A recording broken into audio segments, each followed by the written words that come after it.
Cari fratelli e sorelle, buongiorno. Chers frères et sœurs, bonjour. Nous écoutons la catéchèse du pape François à Rome le 15 février 2017. Le texte biblique lu a été le 5e chapitre de la lettre aux Romains. Depuis tout petit, nous apprenons qu'il n'est pas bon de se vanter.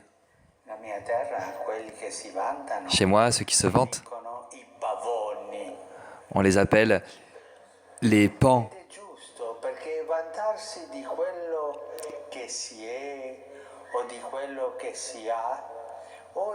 Et c'est vrai parce que se vanter de ce qu'on a ou de ce qu'on est, en plus d'un certain orgueil, trahit un manque de respect vis-à-vis des autres.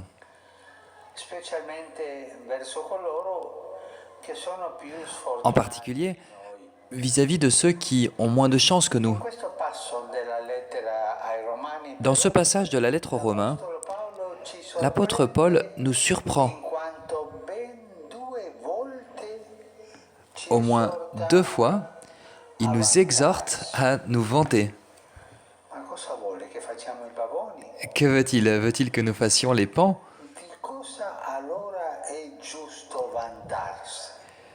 De quoi est-il donc juste de se vanter? Parce que si saint Paul nous exhorte à nous vanter, c'est qu'il y a quelque chose de juste à se vanter. Comment est-il possible de le faire sans offenser les autres, sans exclure quelqu'un d'autre?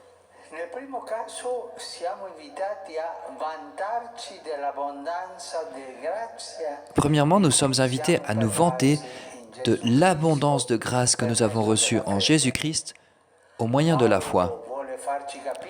Paul veut nous faire comprendre que si nous apprenons à lire toutes choses à la lumière de l'Esprit Saint, nous nous rendons compte que tout est grâce, tout est don.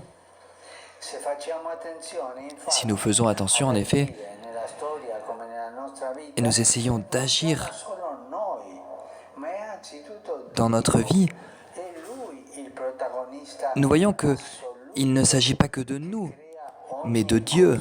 C'est lui le protagoniste, l'acteur principal, qui crée toutes choses avec amour, dans son dessein de salut, et qui porte toutes choses à son accomplissement pour nous, par son Fils Jésus-Christ. Il nous est donc demandé de reconnaître cela, de l'accueillir avec gratitude, et de faire que tout cela devienne un motif de louange, de bénédiction et de grande joie. Si nous faisons ainsi, nous serons en paix avec Dieu et nous ferons l'expérience de la liberté. Cette paix s'étend ensuite à tous les domaines, à toutes les relations de notre vie. Nous sommes en paix avec nous-mêmes, en famille, dans notre communauté, au travail, avec les personnes que nous rencontrons tous les jours sur notre chemin. Mais saint Paul exhorte à se vanter même dans les tribulations, les difficultés. Et cela n'est pas très facile à comprendre. Cela nous est plus difficile. Et cela peut nous faire penser que cela n'a rien à voir avec la condition de paix dont nous venons de parler.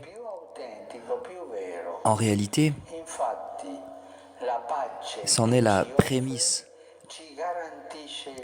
car la paix que nous donne, que nous garantit le Seigneur, n'est pas l'absence de soucis,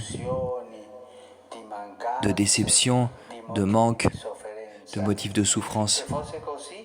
S'il en était ainsi,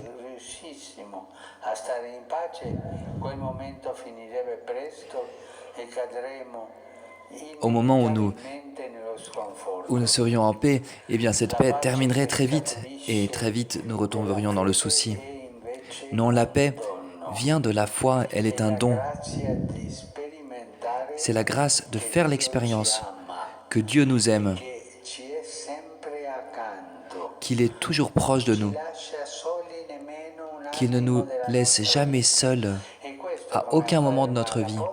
Voilà ce qu'affirme l'apôtre Paul.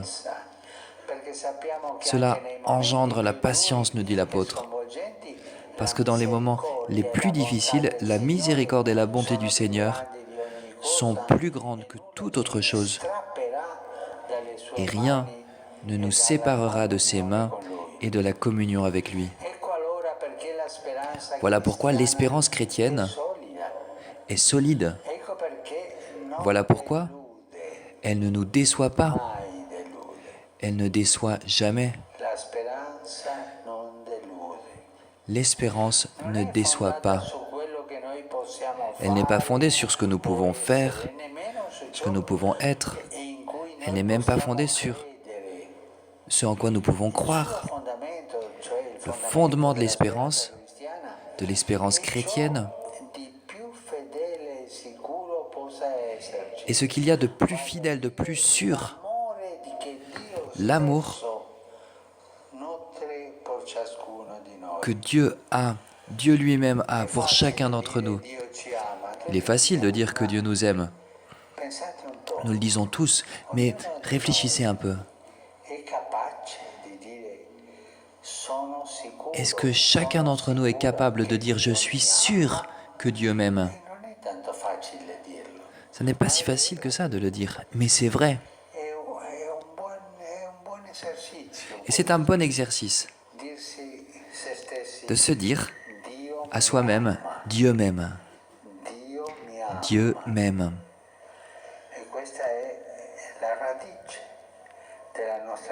En fait, c'est la racine de toute notre assurance et de l'espérance.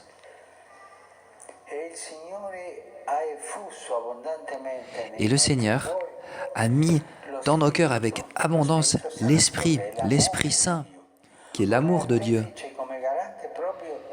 C'est lui le garant, celui qui alimente en nous la foi, qui maintient vivante cette espérance, cette assurance que Dieu m'aime.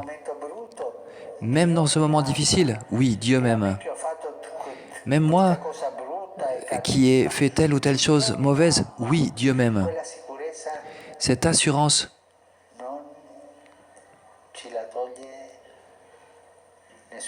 personne ne peut nous la voler. Et nous devons le répéter comme une prière. Dieu m'aime. Je suis sûr que Dieu m'aime.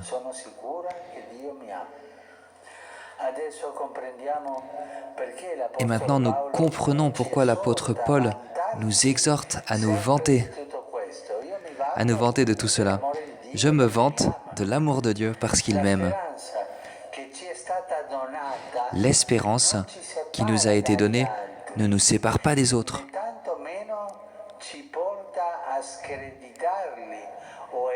Elle ne nous entraîne pas non plus à les mettre de côté. Au contraire, elle est un don extraordinaire dont nous sommes appelés à être les canaux, les intermédiaires, avec bonté, avec simplicité envers tous. Voilà comment, quand nous nous vanterons d'avoir Dieu pour Père, un Père qui ne fait pas de préférence, un Père qui n'exclut personne, mais qui ouvre sa maison à tous les êtres humains, à commencer par les derniers, les plus lointains, pour que, comme ses enfants, nous puissions apprendre à nous consoler et à nous soutenir les uns les autres. N'oubliez pas donc, l'espérance ne déçoit pas. D'accord ? L'espérance ne déçoit pas. Merci.